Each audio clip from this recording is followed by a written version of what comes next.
Villa suffer their first defeat in the Champions League, and Celtic get a third win in the Champions League on the bounce. Let's get into it. So I'm going to start off by talking about the Champions League win for Celtic. 3-1 at home, 3 points on the board. Oh my God, what a bloody game.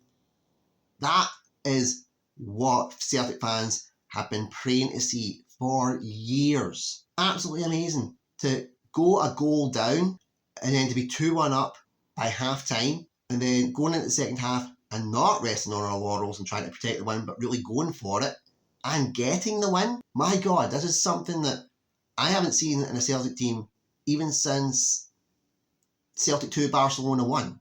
I was at that game and that was an unbelievable atmosphere, an unbelievable game. But when we were playing Barcelona, we were constantly on the back foot and just praying for a chance. With this game, we didn't need to pray for chances. We were taking them. We actually took our chances. We were on the front foot. We were really going for it.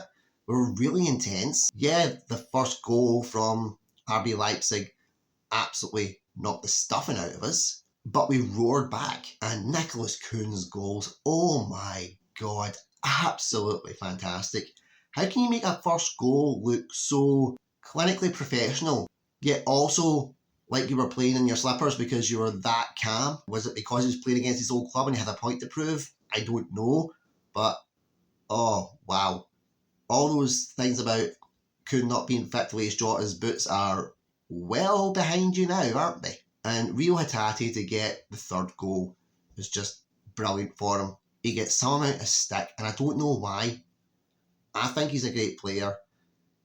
He can have his off days, but everybody has an off day. The entire team earned it. Aside from the miscommunication in midfield that led to the first goal, couldn't really fault them. Yes, they struggled after that first goal and genuinely looked like deers in headlights, but we've seen Celtic teams do that, God knows how many times, and just crumble. And this time, they did look lost, but they managed to find a way back. Okay, my joy of talking about Celtic is now finished. Let's talk about Aston Villa.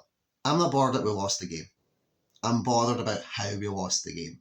Tyrone Mings, what the hell were you doing? I can understand, it's a lapse of concentration. It's a genuine mistake. And then to have the most colossal brain fart on the grandest stage of them all, it's just going to give the wrong people all the wrong things to say. And I don't want to see that. I've already seen a lot of people making those comments and it's disgusting, it's vile, it's horrible. Those are the type of people that I do not want associated with my club. And yes, that mistake led to the penalty, which gave Club Brugge the goal to go on and win the game. But if you'd said to me that Aston Villa would have 9 points in the Champions League at the start of the season, I would have bit your hand off for it. I'm just concerned because, as I've mentioned in the last 2 videos now, momentum is key and we are on a very bad swing when it's coming to momentum right now. And we've got a trip to Liverpool on Sunday. And the way Liverpool are playing compared to the way Villa are playing, comparing the forms, I genuinely don't see Villa winning it. I'm trying to be optimistic and think that we can salvage a draw, but we just don't have the squad to compete on all fronts right now. This is where the acid test is really coming in for Villa. And I don't like being the negative guy. I really don't. I love my team. But I have to be honest, I really think this is going to be where we struggle now. We could go from having a historic season to having absolutely nothing to show for it by the end of it. I want something that can prove how well we have done and the progress we have made. So that when we look back on it in years to come, we can say, this was our golden era and here's why, with tangible evidence.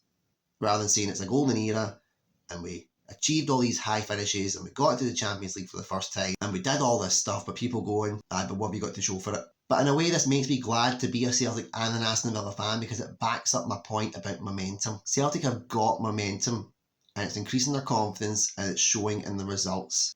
A draw against Atalanta away from home, thumping Aberdeen, who were the second best team in the country at that point in the League Cup semi-final, and then winning against RB Leipzig at home in the Champions League. And Leipzig are no pushovers. It's a credit to the Celtic team who have taken that momentum, worked on it, and really capitalised on it. Whereas Villa have went the opposite way. We lost in the League Cup against Crystal Palace. We got pumped against Tottenham. And now one silly mistake has cost us 3 points in the Champions League against Club Brugge. So this show that even though I am shite at football, I do sometimes know what I'm talking about with it. Up the Villa, and hail hail.